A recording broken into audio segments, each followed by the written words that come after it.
Hello everyone, आज है 4 अप्रैल और आज इस वीडियो में हम बात करने जा रहे हैं इंडियन ऑयल कॉरपोरेशन के बारे में। 77 रुपीज़ का ये शेयर है और कल काफ़ी बड़ी क्वांटिटी में यहाँ पर शेयर ट्रेड होते हुए हमने देखे।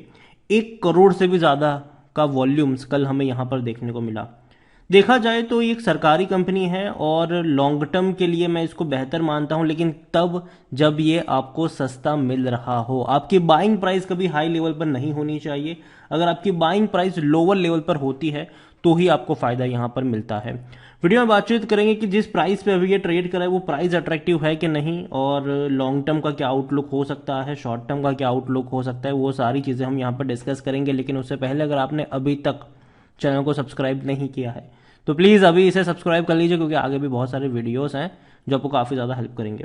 तो 77 रुपीज़ का शेयर है इंडियन ऑयल कॉरपोरेशन का और पिछले एक महीने में अगर आप देखो तो 2% की गिरावट है। हालांकि ये शेयर था 80 रुपए का, वहां से लगातार गिर रहा है, अभी थोड़ा बहुत संभलने की कोशिश कर रहा है। एक साल की अगर हम बात करेंगे तो एक साल में 5% की गिरावट है, लेकिन अगर इसमें हम इसके डिविडेंड को भी जोड़ देंगे तब तो भैया फायदा है लोगों का। लेकिन अगर आप देखो कि अगर आपकी बाइंग प्राइस नीचे के लेवल पर है तब आप अभी भी प्रॉफिट में हो और इवन आपको डिविडेंड जो मिलता है वो आपका बेनिफिट होता है। 5 साल में आप देखोगे कि 33% की गिरावट देखने को मिली, लेकिन मैं इसको कभी भी तब प्रीफर नहीं करूंगा जब ये महंगे दाम पे बिक रहा होगा। मैं पहले भी बोल चुका हूं कि 80 रुपए, 90 रुपए, 100 रुपए के ऊपर कभी भी मैं इसको नहीं खरीदूंगा।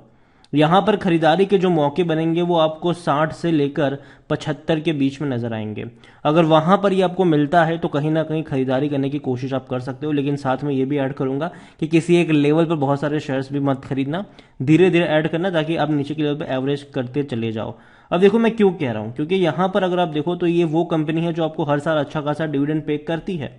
इंडियन ऑयल की अगर हम बात करने जाए तो इंडियन ऑयल का जो डिविडेंड पे आउट है वो काफी हाई रहा है। अगर हम डिविडेंड की बात करें पिछले साल की, तो पिछले साल इसने 2 बार पे किया था, पहले 4 रुपए फिर 2 रुपए 40 पैसे, मतलब कुल मिलाकर 6 रुपए 40 पैसे का डिविडेंड था। अगर आपकी बाइंग प्राइस मान लो कि 60 रुपए के आसपास की होती है, 65 के आसपास की होती है, तो कहीं ना कहीं सिंपल सी बात है आपका 10% से भी ज्यादा का जो रिटर्न है वो डिविडेंड से मिल गया। और आने वाले दौर में जब शेयर में तेजी आएगी वो आपका एक्स्ट्रा प्रॉफिट, आपका जो एक्स्ट्रा कैसे कि प्रॉफिट देखने को मिल जाएगा। पिछले अगर 2021 की बात करें तो और भी ज्यादा बड़ा डिविडेंड था ये, पहले 3 रुपए, फिर 1.5 रुपए, फिर 5 रुपए।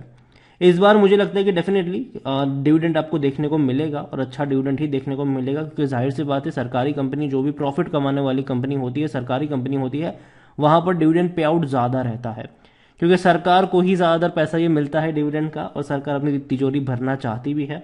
अगर मैं बात करूं according to money control user, 10% लोग कह रहे कि बेच दो, 90% लोग कह रहे खरीदारी करो।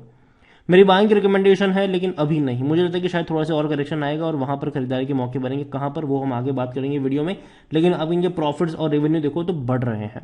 2022 में सबसे ज्यादा थे इनके रेवेन्यू, और प्रॉफिट अगर आप देखो तो बहुत अच्छे थे, 24,500 करोड़ के आसपास के प्रॉफिट थे। लेकिन गेम बर्बाद हुआ 2023 फाइनेंशियल ईयर में। देखो इनके रेवेन्यू तो बहुत अच्छे रहे, जून, सितंबर, दिसंबर अच्छे थे, अब तक के सबसे हाईएस्ट कह सकते हो आप इसको। लेकिन दिक्कत आई थी प्रॉफिट्स में। जो कंपनी 6,000 करोड़ के प्रॉफिट्स कर रही थी उससे ज्यादा के प्रॉफिट्स कर रही थी, वो भी क्वार्टरली, उसने लॉस दिखाया 2 क्वार्टर में, 280 करोड़ और 990 करोड़। और ये लॉस की वजह से शेयर देखा जाए तो थोड़ा सा प्रेशर में आता हुआ नजर भी आया हमें। आप यहाँ पे इनका ग्राफ देख सकते हो कि शेयर प्रेशर में हमें नजर आया यहाँ पर, लेकिन अब धीरे धीरे ये बढ़ेगा। अगर हम बात करने जाए इंडियन ऑयल की तो धीरे धीरे मैं मानता हूं कि यहां पर आप देखो दिसंबर में प्रॉफिट बढ़ना शुरू हो चुका है धीरे धीरे, और ये और ऊपर की तरफ ज्यादा नजर आएगा आपको। इंडियन ऑयल कॉर्पोरेशन, इसका जो पी रेशियो है वो 17.89 का है, थोड़ा सा महंगा मैं कहूंगा इसको, जबकि सेक्टर पी 12.64 का है। जनरली सरकारी कंपनियों के पी रेशियो इतने महंगे नहीं होते।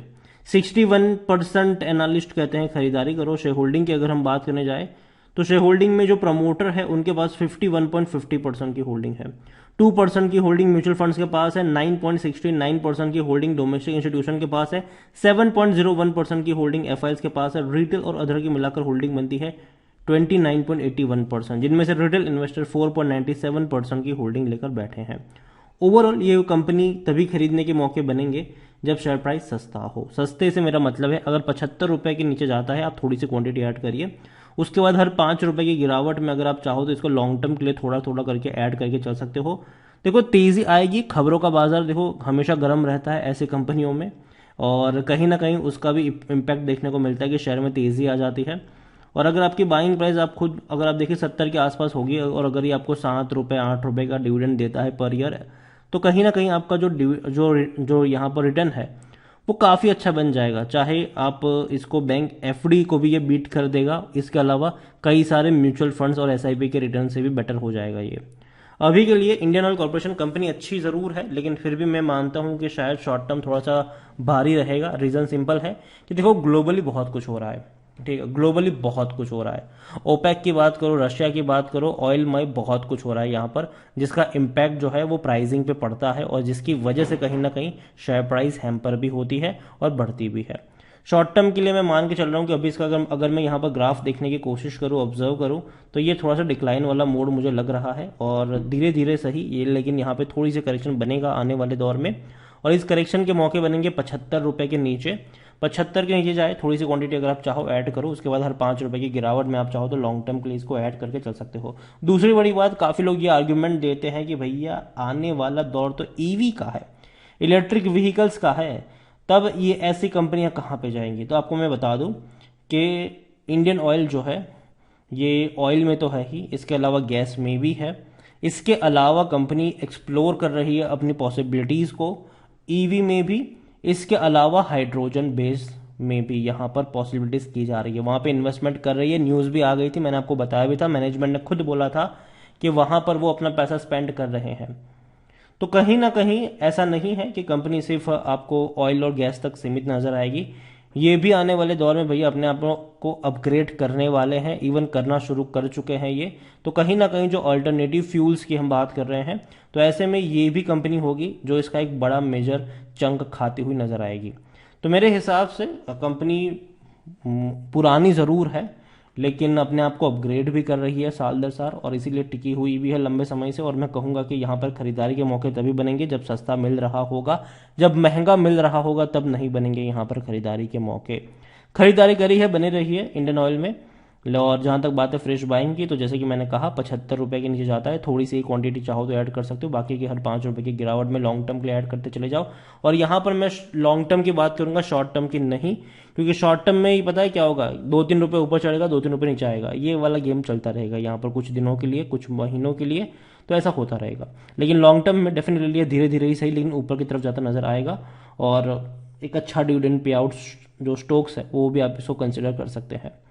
तो ये थी इंडियन ऑयल की बात। इसके अलावा कुछ और कंपनी भी है, ONGC 153 रुपीज़ का शेयर है, BPCL 330 रुपये का शेयर है, HPCL 225 रुपये का शेयर है, और काफ़ी बड़ी गिरावट हमें देखने को मिली HPCL में। और अगर आप चाहते हैं कि मैं इनके ऊपर भी एक डिटेल वीडियो बनाऊं, तो कमेंट में जिस किसी के ऊपर आप वीडियो चाहते हैं उसका नाम कमेंट में लिखिएगा, जिसकी सबसे ज़्यादा कमेंट आएगी अगला वीडियो उसी के ऊपर होगा। वीडियो को यहीं पे एंड करूंगा, पसंद आया हो तो लाइक करें, शेयर करें, चैनल पर अगर आप पहली बार हैं तो प्लीज़ सब्सक्राइब करें। और इंडियन ऑयल कॉर्पोरेशन के बारे में आप क्या सोचते हैं वो भी आप मुझे कमेंट में लिख कर बता सकते हैं। Thank you.